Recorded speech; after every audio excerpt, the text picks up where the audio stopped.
ಕಾಡು ಪ್ರಾಣಿಗಳಿಗಿಂತಲೂ ಹೀನವಾಗಿ ಮೂಕ ಪ್ರಾಣಿಯ ಕೆಚ್ಚಲನ್ನು ಕೊಯ್ದು ವಿಕೃತಿ ಮೆರೆದಿದ್ದಂತಹ ಕಿರಾತಕನನ್ನ ಪೊಲೀಸರು ಅರೆಸ್ಟ್ ಮಾಡಿದ್ದಾರೆ. 3 ಹಸುಗಳ ಕೆಚ್ಚಲು ಕೊಯ್ದಂತ ಕಿರಾತಕ ಎಣ್ಣೆ ನಶೆಯಲ್ಲಿ ಕೊಯ್ದಿದ್ದಂತೆ. ಪವರ್ ಟಿವಿ ವರದಿಯ ಬಿಗ್ಗೆಸ್ಟ್ ಇಂಪ್ಯಾಕ್ಟ್. ಚಾಮರಾಜಪೇಟೆಯಲ್ಲಿ 3 ಹಸುಗಳ ಕೆಚ್ಚಲು ಕೊಯ್ದ ಕಿರಾತಕ ಅರೆಸ್ಟ್ ಆಗಿದ್ದಾನೆ. ಕಾಟನ್ ಪೇಟೆ ಪೊಲೀಸರಿಂದ ಆರೋಪಿಯ ಬಂಧನ ಆಗಿದೆ. ಬಿಹಾರ ಮೂಲದ ಸೈಯದ್ ನಸೂರ್ ಅರೆಸ್ಟ್ ಆಗಿರೋನು. ಜನವರಿ 24ರವರೆಗೆ ಆರೋಪಿಗೆ ನ್ಯಾಯಾಂಗ ಬಂಧನವನ್ನು ವಿಧಿಸಲಾಗಿದೆ. ಚಾಮರಾಜಪೇಟೆಯಲ್ಲಿ ನಿನ್ನೆ ಬೆಳಗಿನ ಜಾವ ಆಗಿದ್ದ ಘಟನೆ ಇದು.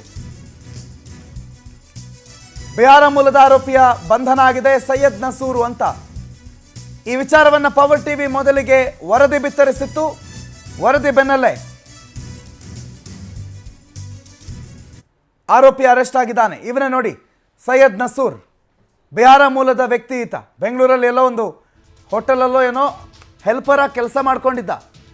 ರಾತ್ರಿ ಕುಡಿದ ಅಮಲಲ್ಲಿ ಬಂದು ದನಗಳ ಕೆಚ್ಚಲನ್ನು ಕೊಯ್ದಿದ್ದೀನಿ ಅಂತ ಮಹಜರ್ ವೇಳೆಯಲ್ಲಿ ಹೇಳಿದ್ದಾನೆ ಅನ್ನೋದು ಮಾಹಿತಿ. ಆದರೆ ಈ ಪ್ರಕರಣದ ತನಿಖೆಯ ಪ್ರಾಥಮಿಕ ಮಾಹಿತಿ ಅಷ್ಟೇ ಇದು. ಇನ್ನು ಹಲವು ವಿಚಾರಗಳು ತನಿಖೆಯ ನಂತರ ಹೊರಗಡೆ ಬರಬೇಕಿದೆ. ದನದ ಕೆಚ್ಚಲನ್ನೇ ಕೊಯ್ಯುವಂಥ ವಿಕೃತಿ ಯಾಕೆ ಬೇಕಿತ್ತು ಆತನಿಗೆ ಅನ್ನೋ ಹಲವು ಪ್ರಶ್ನೆಗಳಿಗೆ ಉತ್ತರ ಆತನಿಂದಲೇ ಬರಬೇಕಿದೆ. ಬಿಹಾರ ಮೂಲ ಈತನದ್ದು, ಕರ್ನಾಟಕದವನಲ್ಲ. ಕರ್ನಾಟಕದಲ್ಲಿ ಬಂದು ಕೆಲಸ ಮಾಡ್ತಿದ್ದ. ಪ್ರಾಥಮಿಕವಾಗಿ ಕುಡಿದ ನಶೆಯಲ್ಲಿ ಈ ಕೆಲಸ ಮಾಡಿದ್ದಾನೆ ಅಂತ ಹೇಳಿ ಪೊಲೀಸರ ಮುಂದೆ ಆತನೇ ತಪ್ಪೊಪ್ಕೊಂಡಿದ್ದಾನಂತೆ. ನಾನು ಕುಡಿದಿದ್ದೆ, ಹಾಗಾಗಿ ಹೀಗೆ ಮಾಡಿದೆ ಅಂತ. ಅಂಗಡಿ ಒಂದರಲ್ಲಿ ಹೆಲ್ಪರ್ ಆಗಿ ಕೆಲಸ ಮಾಡ್ತಾ ಇದ್ದ ಈ ಸೈಯದ್ ನಸೂರ್. ಬಿಹಾರ ಮೂಲದವನು. ಬಿಹಾರದಿಂದ ಕರ್ನಾಟಕಕ್ಕೆ ಬಂದು ಕರ್ನಾಟಕದ ಯಾವುದೋ ಒಂದು ಅಂಗಡಿನಲ್ಲಿ, ಬೆಂಗಳೂರಿನಲ್ಲಿ ಯಾವುದೋ ಒಂದು ಅಂಗಡಿನಲ್ಲಿ ಹೆಲ್ಪರ್ ಆಗಿ ಕೆಲಸ ಮಾಡ್ತಿದ್ದಾನೆ. ಹೊಟ್ಟೆಪಾಡಿಗೆ ಆ ಕೆಲಸ ಮಾಡ್ಕೊಂಡಿರೋನು ರಾತ್ರಿ ಕುಡಿದ ನಶೆಯಲ್ಲಿ ಹೀಗೆ ಮಾಡಿದ್ದೀನಿ ಅಂತ ಪೊಲೀಸರ ಮುಂದೆ ತಪ್ಪೊಪ್ಕೊಂಡಿದ್ದಾನಂತೆ. ಇದು ಪ್ರಾಥಮಿಕ ಮಾಹಿತಿ. ಆದರೆ 3 ಹಸುಗಳ ಕೆಚ್ಚಲನ್ನು ಕೊಯ್ದು ಅದನ್ನು ಬಿಸಾಡುವಷ್ಟು ವಿಕೃತಿ, ಅಷ್ಟು ಹರಿತವಾದಂಥ ಆಯುಧಗಳ ಆ ಕ್ಷಣಕ್ಕೆ ಅವನು ಕುಡಿದ ನಶೆಯಲ್ಲಿ ಎಲ್ಲಿಂದ ಬರುತ್ತೆ? ಅಥವಾ ಇದು ಹೌದಾ, ಆತ ಹೇಳಿದ್ದೇ ನಿಜಾನ, ಅಥವಾ ಆತ ಹೇಳಿದ್ದಕ್ಕಿಂತಲೂ ಮೀರಿರುವ ಸತ್ಯ ಮತ್ತೊಂದು ಇರಬಹುದಾ? ರಾತ್ರಿ ಮಹಾಜರ್ ಬೇರೆ ಆಗಿದೆ. ಹಾಗಾಗಿ ಈ ವಿಚಾರದಲ್ಲಿ ಹಲವು ಅನುಮಾನಗಳು ಇರೋದಂತೂ ಸತ್ಯ. ಬಟ್ ಸದ್ಯಕ್ಕೆ ಪ್ರಾಥಮಿಕ ಮಾಹಿತಿ ಪ್ರಕಾರ ಆತ ತಾನು ಕುಡಿದ ನಶೆಯಲ್ಲಿ ಇದನ್ನೆಲ್ಲ ಮಾಡಿದ್ದೀನಿ ಅಂತ ಪೊಲೀಸರ ಮುಂದೆ ತಪ್ಪೊಪ್ಕೊಂಡಿದ್ದಾನೆ. ತಡರಾತ್ರಿ ಆತನ ಬಂಧನ ಆಗಿದ್ದು, ಬಂಧನ ಆಗ್ತಾ ಇದ್ದಂತೆ ಆತನ ಮೆಡಿಕಲ್ ಮಾಡಿ ಆತನನ್ನು ಜಡ್ಜ್ ಮುಂದೆ ಹಾಜರುಪಡಿಸಿ ಆಮೇಲೆ ಆತನ ನ್ಯಾಯಾಂಗ ಬಂಧನಕ್ಕೆ ವಿಧಿಸಲಾಗಿದೆ. ಪವರ್ ಟಿವಿಗೆ ಧನ್ಯವಾದವನ್ನು ಹೇಳಿದ್ದಾರೆ ಹಸುಗಳ ಮಾಲೀಕ ಕರ್ಣ. ಜೊತೆಗೆ ಪರಿಹಾರ ಬೇಡ ನಮಗೆ, ಆರೋಪಿಗಳಿಗೆ ಕಠಿಣ ಶಿಕ್ಷೆ ಆಗಬೇಕು ಮತ್ತು ಈ ನೀಚ ಕೆಲಸ ಮಾಡಿರೋರ್ಗೆ ಬೇಲ್ ಸಿಗಲೇಬಾರ್ದು ಅಂತ ಮಾತನಾಡಿದ್ದಾರೆ. ಪವರ್ ಟಿವಿಗೆ ಹಸುಗಳ ಮಾಲೀಕ ಕರ್ಣ ಏನು ಹೇಳಿದ್ದಾರೆ ಕೇಳಿಸ್ಕೊಳ್ಳಿ. ಇಲ್ಲಿ ಅಂತ ಅವ್ರ ಓನರ್ಗೆ ಅರೆಸ್ಟ್ ಮಾಡಿ. ಫಸ್ಟು ಆ ಓನರ್ಗೆ ಕೇಳಿ ಎಷ್ಟು ವರ್ಷದಿಂದ ಕೆಲಸ ಮಾಡ್ತಾನೆ ಅಂತ. ಅವ್ನು ಕೇಳ್ಕೊಂಡು ಅವ್ನು ಎಷ್ಟು ವರ್ಷದಿಂದ ಕೆಲಸ ಮಾಡ್ತಾನೆ ಅಂತ ಅವ್ನು ಕೇಳಿ. ಫಸ್ಟು ಆ ಮೆಂಟಲ್ನ ಏನಕ್ಕೆ ಕೆಲಸಕ್ಕೆ ಇಟ್ಟ ಅವನು ಓನರು? ಫಸ್ಟು ಪಾಯಿಂಟು ಮೆಂಟಲ್ ಅಂತ ಇವಾಗ ಹೇಳ್ಬೋದು. ಮೆಂಟಲ್ಗೆ ಯಾಕೆ ಕೆಲಸಕ್ಕೆ ಕೊಟ್ಟರು? ಅವ್ನು ಸುಮಾರು 5-6 ವರ್ಷದಿಂದ ಇರ್ಬೋದು, ಇಲ್ಲಿ ಇನ್ನು ಜಾಸ್ತಿ ಇರ್ಬೋದು. ಒಂದು ಮೆಂಟ್ಲಿ ಕೆಲಸ ಮಾಡ್ತಾನ. ಮತ್ತೆ ನೀವು ನೋಡಿದ್ರ ನಿಮ್ಮ ಮೊದಲು ಏರಿಯಾದಲ್ಲಿ ನೋಡಿದ್ರ? ಇವಾಗ ಅವ್ರ ಅಡ್ರೆಸ್ ಹೇಳಿದ್ರೆ ಅವನ್ನ ನೋಡಿದೀನಿ ನಾನು. ಇವಾಗ ಅವ್ನ ಮುಖ ನೋಡಿದ್ರೆ ಕ್ಲೀನಾಗಿ ಪರಿಚಯ ಮಾಡ್ತೀನಿ. ಅವ್ನು ಎಲ್ಲಿ ಕೆಲಸ ಮಾಡ್ತಾನೆ ಅಂತ ಹೇಳ್ಬಿಡ್ತೀನಿ ನಾನು. ಅವ್ನ ಮುಖ ನೋಡಿದ್ರೆ ಡೌಟ್ ಇದೆ ಸರ್, ಡೌಟ್ ಇದೆ ನನಗೆ. ಅಲ್ಲಿ ಬೇಗ ಹೊಳಿತಾರಲ್ಲ ಅವ್ರಿಗೆ ಡಿಪಾರ್ಟ್ಮೆಂಟ್ ಅವ್ರಿಗೆ ಅರೆಸ್ಟ್ ಮಾಡಬೇಕು. ಏನು ಹೆಂಗ್ ಮೆಂಟಲ್ ಅವನು? ಮೆಂಟಲ್ ಈ ಥರ ಮಾಡ್ತಾನ. ಹುಡುಕಿ ಆಸಾನ ಕುಯ್ತಾನ ಮೆಂಟಲ್ಲು. ಸಿಕ್ಕಾಪಟ್ಟೆಲ್ಲ ಕುಯ್ಬೇಕಾಯ್ತು. 3:30ಗೆ ಕುಡ್ಬಿಟ್ಟು ಬಂದ್ ಮಾಡ್ದ ಅಂತಲ್ಲ. 3:30ಗೆ ಯಾವ ಬಾರ್ ತೆಗ್ದಿದೆ ಸ್ವಾಮಿ? 3:30ಗೆ ಯಾವ ಬಾರ್ ತೆಗ್ದಿದೆ? ನಿಮಗೆ ಬ್ಯಾಗ್ ಅಂಗಡಿಯವ್ರಿಗೆ ಏನೋ ಗಲಾಟೆ ಆ ಥರದ್ದು ಏನು ಆಗಿತ್ತು ಹೇಳಿದ್ರು? ಬ್ಯಾಗ್ ಅಂಗಡಿಗೆ ನಮಗೂ ಗಲಾಟ ಇಲ್ಲ. ನಮಗೂ ಆ ಸಂದೇಲಿ ಹಸ ಕಟ್ತೀವಿ. ಆ ಸಂದೇಲಿ ಒಂದು ಬೇಗ ಅಂಗಡಿ ಐತೆ. ಅವರು ಗಾಡಿ ಒಳಗೆ ಲೋಡ್ ತಗೊಂಡ್ಬರ್ತಾರೆ, ತಗೊಂಡು ಹೋಗ್ತಾರೆ ಲೋಡು. ಬೇಗ ಅಂಗಡಿ ಅವರು ಅಲ್ಲಿ ಸಂದೆ ಒಳಗೆ ಹಸ ಇದ್ರೆ ಸ್ವಲ್ಪ ಎಡವಟ್ಟು ಆಗತ್ತೆ ಅವ್ರಿಗೆ, ಗಾಡಿ ತಗೊಂಡು ನಿಲ್ಸೋವಾಗ. ಇದು ಅವನು ಮೆಂಟಲ್ ಅಲ್ಲ, ಅವನು ಇದು ಸುಳ್ಳು. ಬ್ಯಾಕ್ ಗ್ರೌಂಡ್ ಐತೆ ಹಿಂದೆ, ಒಬ್ಬನೇ ಮಾಡೋಕ್ಕೆ ಸಾಧ್ಯ ಇಲ್ಲ. ಇನ್ನು ಹಸುಗಳಿಗೆ ಪಶು ಆಸ್ಪತ್ರೆಯಲ್ಲಿ ಟ್ರೀಟ್ಮೆಂಟನ್ನು ಕೊಡಿಸಲಾಗ್ತಾ ಇದೆ. 3 ಹಸುಗಳ ಕೆಚ್ಚಲನ್ನು ಕೊಯ್ದಿದ್ದು ಆ ಕಿರಾತಕ. ಆ 3 ಹಸುಗಳಿಗೆ ಪಶು ಆಸ್ಪತ್ರೆಯಲ್ಲಿ ಟ್ರೀಟ್ಮೆಂಟ್ ಕೊಡಿಸಲಾಗ್ತಿದೆ. ಹಸುಗಳ ಕೆಚ್ಚಲು ಕೊಯ್ದ ಪ್ರಕರಣದ ಆ 3 ಹಸುಗಳನ್ನು ಶುಶ್ರೂಷೆ ಮಾಡಲಾಗ್ತದೆ. ವೈದ್ಯರು ಈಗಾಗಲೇ ಚಿಕಿತ್ಸೆ ಕೊಟ್ಟಿದ್ದಾರೆ. ಚಾಮರಾಜಪೇಟೆಯ ಪಶು ಆಸ್ಪತ್ರೆಯಲ್ಲಿ 3 ಹಸುಗಳ ಮೇಲೆ ನಿಗಾ ವಹಿಸಲಾಗಿದೆ. ವಿಪರೀತ ರಕ್ತಸ್ರಾವವಾಗಿದೆ, ಸಿಕ್ಕಾಪಟ್ಟೆ ರಕ್ತ ಹೋಗಿದೆ. ಜೊತೆಗೆ ಆ ನೋವು, ಹಾಲು ಕೊಡ್ತಾ ಇದ್ದಂಥ ಹಸುಗಳವು. ಹಾಗಾಗಿ ಆ ಹಸುವಿನಲ್ಲಿ ಆರೋಗ್ಯ ಸಮಸ್ಯೆ ಆಗಬಾರ್ದು ಅಂತ ವೈದ್ಯಾಧಿಕಾರಿಗಳಿಗಾಗಲೇ ಶುಶ್ರೂಷೆ ಮಾಡಿಸ್ತಿದ್ದಾರೆ. ಜೊತೆಗೆ ಚಿಕಿತ್ಸೆಯನ್ನು ಕೂಡ ಕೊಟ್ಟಿದ್ದಾರೆ. ಪಶು ಆಸ್ಪತ್ರೆಯ ದೃಶ್ಯಗಳನ್ನು ಗಮನಿಸ್ತಾ ಇದ್ದೀರಿ. ಪಶು ಆಸ್ಪತ್ರೆಗೆ ಬಂದು ಹಾಲು ಕರೆದು ಆ ಹಾಲನ್ನು ತಗೊಂಡು ಹೋಗಿದ್ದಾರೆ ಆ ಮಾಲೀಕ ಕರ್ಣ. ಚಿಕಿತ್ಸೆಯನ್ನು ಪಡಿತಾ ಇರುವಂಥ ಹಸುಗಳವು. ಇದೇ ಹಸುಗಳ ಕೆಚ್ಚಲನ್ನು ಕೊಯ್ದಿರೋದು ಈ ಪಾಪಿ ಸೈಯದ್ ನಸೂರು. ಬೆಳಗಿನ ಜಾವ 3:30ಕ್ಕೆ ಎಣ್ಣೆ ನಶೆಯಲ್ಲಿ ಬಂದು ನಾನು ಹೀಗೆ ಮಾಡಿದೆ ಅಂತ ಪೊಲೀಸರ ಮುಂದೆ ತಪ್ಪೊಪ್ಕೊಂಡಿದ್ದಾನಂತೆ. ಸದ್ಯ ಪಶು ಆಸ್ಪತ್ರೆಯಲ್ಲಿ ಆ ಪಶುಗಳಿಗೆ ಗಂಭೀರವಾಗಿ ಗಾಯಗೊಂಡಿದೆ. ಒಂದು ದನದ್ದು 2 ಕೆಚ್ಚಲುಗಳನ್ನು ಕಟ್ ಮಾಡಿದ್ದಾನೆ. ಒಂದು ದನದ್ದು 1 ಕೆಚ್ಚಲನ್ನು ಮತ್ತೊಂದು ದನಕ್ಕೆ ಗಾಯ ಮಾಡಿದ್ದಾನೆ. 3 ಆ ದನಗಳಿಗೆ, ಹಸುಗಳಿಗೆ ಚಿಕಿತ್ಸೆ ಕೊಡಿಸಲಾಗ್ತಾ ಇದೆ.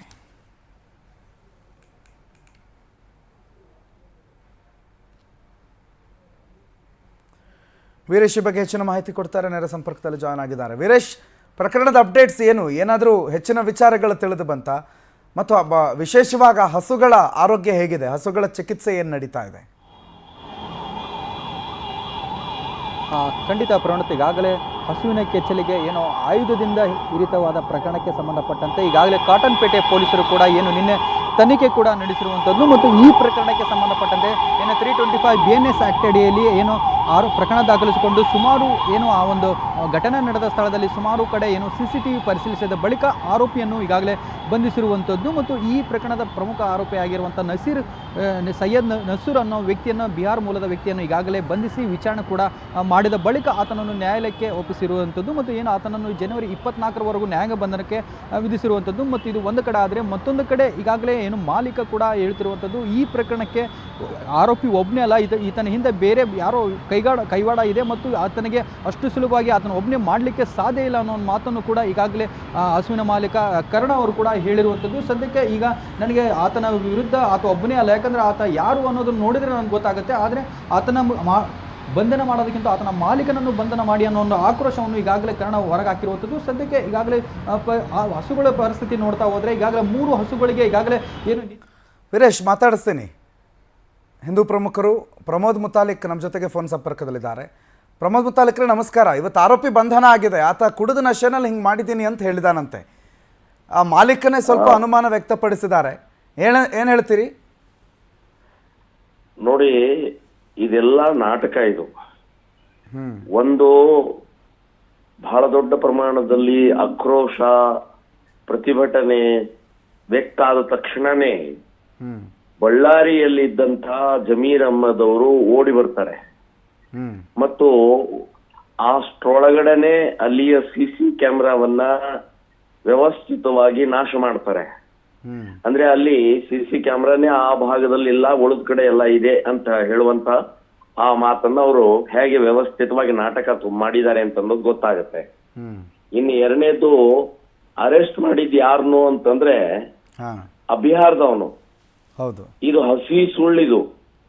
ವ್ಯವಸ್ಥಿತವಾಗಿ ಒಬ್ಬನ ಸಿಗಿಸಾಕ್ಬೇಕು. ಈ ಪ್ರತಿಭಟನೆ ಆಕ್ರೋಶಕ್ಕೆ ಬಾಯಿ ಮುಚ್ಚಿಸ್ಬೇಕಾದ್ರೆ ಇಮಿಡಿಯೇಟ್ ಯಾರನ್ನಾದ್ರೂ ಒಬ್ಬನು ಬಲಿಪಶು ಮಾಡಬೇಕು. ಸೊ ಅವನನ್ನ ಬಲಿಪಶು ಮಾಡಿದ್ದಾರೆ. ಇದು ಇವತ್ತು ಹಸು ಕೊಡ್ತೀನಿ ನಾನು ಅಂತ ಹೇಳಿದಾರ ಅವ್ರು. ನೀವು ಹಸು ಕೊಡೋದು ಬೇಡ ಜಮೀರ್ ಅಹ್ಮದ್ ಅವರೇ, ಈ ಕೆಚ್ಚಲವನ್ನ ಕತ್ತರಿಸುವಂತ, ಹಸುಗಳನ್ನ ಕತ್ತರಿಸುವಂತ ಮಾನಸಿಕತೆಯನ್ನ ಬದಲಾವಣೆ ಮಾಡಬೇಕು. ನೀವು ಇಲ್ಲಿ ಹಸು ಕೊಟ್ರೆ ಆ ಮಾನಸಿಕತೆ ಬದಲಾವಣೆ ಆಗೋಲ್ಲ. ಯಾರ ಕೃತ್ಯ ಮಾಡಿದ್ದಾರೆ ಅವರನ್ನು ಶೂಟ್ ಅಟ್ ಸೈಟ್ ಮಾಡಿ, ಅವರನ್ನು ಇಮಿಡಿಯೇಟ್ ಬಂಧನ ಮಾಡಿ ಅವನನ್ನು ಕೊಂದು ಹಾಕಿ. ಆವಾಗ ಆ ಪ್ರವೃತ್ತಿಯ ಮಾನಸಿಕತೆಗೆ ಒಂದು ಹೆದರಿಕೆ, ಭಯ ಬರುತ್ತೆ. ಈ ನಾಟಕ ನಿಲ್ಲಿಸಿ ಜಮೀರ್ ಅಹ್ಮದ್ ಅವರೇ. ನಿಮ್ಮ ಒಳಗಡೆಗೆ ಬೇಕಾದಷ್ಟು ರೀತಿಯ ಬಾಂಗ್ಲಾದೇಶಿಗಳು ವಾಸ ಮಾಡ್ತಾ ಇದ್ದಾರೆ ಅಂತ ಜಗಜ್ಜಾಹೀರವಾಗಿ ಎಷ್ಟು ಸಲ ಹೇಳಿದೆ ನಾನು. ಸೊ ಈ ರೀತಿಯ ದೇಶದ್ರೋಹಿಗಳನ್ನ, ಗೋಭಕ್ಷಕರನ್ನ, ಗೋಹಂತಕರನ್ನ ಸಾಕಿದಿರಿ ನೀವು. ಸೊ ಜಮೀರ್ ಅಹ್ಮದ್ ಅವರೇ, ಈ ನಾಟಕ ನಿಲ್ಲಿಸಿ ಮತ್ತು ನಿಜವಾದ ಮತ್ತು ಅವನು ಕುಡಿದು ಇದರಲ್ಲಿ ಅಂತ ಹೇಳ್ತಾನೆ. ಕುಡಿದು ಇದರಲ್ಲಿ ಅಂತಂದ್ರೆ ನಾವು ಅವನನ್ನು ಬಿಡಿಸ್ಬೇಕು ಅಂತ. ನಿನ್ನನ್ನು ಬಿಡಿಸ್ತೀವಿ, ಇಷ್ಟ ಹೇಳಿ ನೀನು, ಮುಂದಿನ ನಾ ಮಾಡ್ತೀನಿ, ನಮ್ ಸರ್ಕಾರ ಇದೆ, ನಾನು ಮಂತ್ರಿ ಇದ್ದೀನಿ, ಕಂತ್ರಿ ಕೆಲಸ ಮಾಡ್ತೀನಿ ನಾನು ಅಂತ ನಿಶ್ಚಿತವಾಗಿ ಹೇಳ್ತೀನಿ. ಇದು ಬೋಗಸ್ ನಾಟಕ ರಚನೆ ಮಾಡಿದಂತಹದ್ದು ಅಂತ ಅನ್ನುವಂಥದ್ದು ಹೇಳ್ತಾ ಇದೀನಿ. ಹಾಗಾದ್ರೆ ಆರೋಪಿ ಸೈಯದ್ ನಸೂರ್ ಅಲ್ಲ ಅಂತೀರಾ ನೀವು? 100ಕ್ಕೆ 100 ಹೇಳ್ತೇನೆ, ಆರೋಪಿ ಅಲ್ಲ ಅವನು. ಯಾಕೆಂದ್ರೆ ಆ ಒಂದು ಬಲಿಪಶು ಮಾಡ್ತಾ ಇದ್ದಾರೆ ಅವರನ್ನು. ವ್ಯವಸ್ಥಿತವಾಗಿ ಸಂಚು ಷಡ್ಯಂತ್ರ ನಡೀತಾ ಇದೆ. ಅಲ್ಲಿ ಅಷ್ಟೇ ಯಾಕೆ CCTV ಕಟ್ ಆಗತ್ತೆ? ಸೊ ಈ ರೀತಿ ನಾಟಕ ಬೇಕಾದಷ್ಟು ಈ ಅಧಿಕಾರಿ ಇತ್ತಂದ್ರೆ ಏನ್ ಮಾಡ್ತಾರೆ, ಏನೇನು ಹೇಗೆ ಮುಚ್ಚಾಕ್ತಾರೆ, ಯಾರ್ಯಾರು ಬಲಿಪಶು ಮಾಡ್ತಾರೆ ಅಂತ ಅನ್ನೋದಕ್ಕೆ ಇದು ಒಂದು ಉದಾಹರಣೆ ಅಂತ ಅನ್ನುವಂಥದ್ದು ನಾನು ಸ್ಪಷ್ಟವಾಗಿ ಹೇಳ್ತೀನಿ. ಇದಕ್ಕೆ ಕ್ಷಮೆ ಇಲ್ಲ, ಇದಕ್ಕೆ ಕ್ಷಮೆ ಇಲ್ಲ, ಇದಕ್ಕೆ ಶಿಕ್ಷೆ ಇಲ್ಲ. ಶಿಕ್ಷೆ ಶೂಟ್ ಅಟ್ ಸೈಟ್, ಕೊಂದಾಕಿ ಅವನನ್ನ, ಇಲ್ಲ ಬಿಡಿ ಹೊರಗಡೆ. ನಾವು ಹೊಡೆದು ಹಾಕ್ತೇವೆ. ನಮ್ಮ ತಾಯಿ ಪೂಜೆ ಮಾಡುವಂತ ತಾಯಿಯನ್ನ ಕೆಚ್ಚಲಕ್ಕೋ ಇದ್ರೆ ನಾವು ಬಾಯಿ ಮುಚ್ಕೊಂಡಿರ್ಬೇಕಾ, ಸುಮ್ನೆ ಇರ್ಬೇಕಾ? ಮುಂದೇನು ಅಂತ ಹೌದು ಹೌದು ಅಂತ ಅನ್ಬೇಕಾ? ಮುಂದೇನು ಅಂತ ಇಲ್ಲ, ಮುಂದೆ ನಾವು ಇದನ್ನ ಸ್ವಲ್ಪ ಅಧ್ಯಯನ ಮಾಡಿ ಕೇಸ್ ಹಾಕಿ ಈ ವ್ಯಕ್ತಿ ಅಲ್ಲ ಅಂತ ಅನ್ನುವಂಥದ್ದು ಕೂಡ ಅದನ್ನ ಪ್ರೂಫ್ ಮಾಡುವಂತದ್ದು ಕೋರ್ಟ್ ನಲ್ಲಿ ಸಾಬೀತು ಮಾಡಿ, ಜಮೀರ್ ಅಹ್ಮದ್ ಅವರೇ ಕಾರಣ ಇದಕ್ಕೆ. ಜಮೀರ್ ಅಹ್ಮದ್ ಅವರ ಕ್ಷೇತ್ರದಲ್ಲಿ ಸೂಕ್ಷ್ಮವಾದಂತಹ ಪ್ರದೇಶ ಅದು. ಅಲ್ಲಿ CCTV ಇಲ್ಲ ಅಂತಂದ್ರೆ ಯಾಕಿಲ್ಲ, ಹೇಗಿಲ್ಲ, ಯಾವಾಗ ಹಾಕಿಲ್ಲ, ಅದೆಲ್ಲ ತನಿಖೆ ಆಗ್ಬೇಕು ನಾನು ಹೇಳ್ತೇನೆ. ಇದು ಹೊರನೋಟದಲ್ಲಿ ಬಹಳ ವ್ಯವಸ್ಥಿತವಾಗಿ ಮುಚ್ಚಾಕುವಂತ ತಂತ್ರ, ಷಡ್ಯಂತ್ರ, ಕುತಂತ್ರ, ಈ ಮಂತ್ರಿಗಳ ಕಂತ್ರಿ ಬುದ್ಧಿ ಬಿಡಬೇಕು ಅಂತ ಅನ್ನುವಂಥದ್ದು ನಾನು ಹೇಳ್ತೇನೆ. ಧನ್ಯವಾದಗಳು ಪ್ರಮೋದ್ ಮುತಾಲಿಕ್ರೆ, ನಮ್ಮ ಜೊತೆಗೆ ಪವರ್ ಟಿವಿ ಜೊತೆಗೆ ಮಾತನಾಡಿದ್ದಕ್ಕಾಗಿ. ಸೊ ಪ್ರಮೋದ್ ಮುತಾಲಿಕ್ ಹೇಳೋ ಪ್ರಕಾರವಾಗಿ ಈ ವ್ಯಕ್ತಿ ಆರೋಪಿ ಅಂತ ಯಾರನ್ನ ಗುರುತಿಸಲಾಗಿದೆ, ಆತ ನೈಜವಾದ ಆರೋಪಿ ಅಲ್ಲವೇ ಅಲ್ಲ. ಇದಕ್ಕೆ ಕೇವಲ ಫಿಟ್ ಮಾಡಿದ್ದಾರೆ, ಯಾರೋ ಒಬ್ಬನ ಕರ್ಕೊಂಬಂದು ತಕ್ಷಣಕ್ಕೆ ಪ್ರತಿಭಟನೆ ಕಾವಿರೋ ಸಂದರ್ಭದಲ್ಲಿ ಅರೆಸ್ಟ್ ಮಾಡಿದ್ದೀವಿ ಅಂತ ತೋರಿಸ್ಕೊಳ್ಳೋದಕ್ಕೆ ಒಬ್ಬರನ್ನು ಕರ್ಕೊಂಡು ಬಂದಿದ್ದಾರೆ, ಅವನನ್ನು ಬಲಿಪಶು ಮಾಡಿದ್ದಾರೆ ಹೊರತುಪಡಿಸಿದ್ರೆ ಇದರಲ್ಲಿ ಬೇರೆ ಯಾರೋ ಇದ್ದಾರೆ, ಅವರ ಕೈವಾಡ ಇದ್ದೇ ಇದೆ. ಈತ ಮಾಡಿರೋ ಕೃತ್ಯ ಅಲ್ಲವೇ ಅಲ್ಲ ಅಂತ ಪ್ರಮೋದ್ ಮುತಾಲಿಕ್ ಹೇಳ್ತಿದ್ದಾರೆ. ಮತ್ತು ಬಹಳಷ್ಟು ಆರೋಪಗಳನ್ನು ಮಾಡ್ತಿದ್ದಾರೆ. ಅಲ್ಲಿನ ಶಾಸಕರು ಮತ್ತು ರಾಜ್ಯದ ಸಚಿವರಾಗಿರುವ ಜಮೀರ್ ಅಹ್ಮದ್ ಖಾನ್ ಅವರ ಕ್ಷೇತ್ರ ಕೂಡ ಹೌದಾಗಿರೋದ್ರಿಂದ ಅವರು ತಮ್ಮ ಪ್ರಭಾವವನ್ನು ಬಳಸಿದ್ದಾರೆ ಅನ್ನೋದನ್ನು ಕೂಡ ಪ್ರಮೋದ್ ಮುತಾಲಿಕ್ ಬಹಳ ಸ್ಪಷ್ಟವಾಗಿ ಆರೋಪ ಮಾಡ್ತಿದ್ದಾರೆ.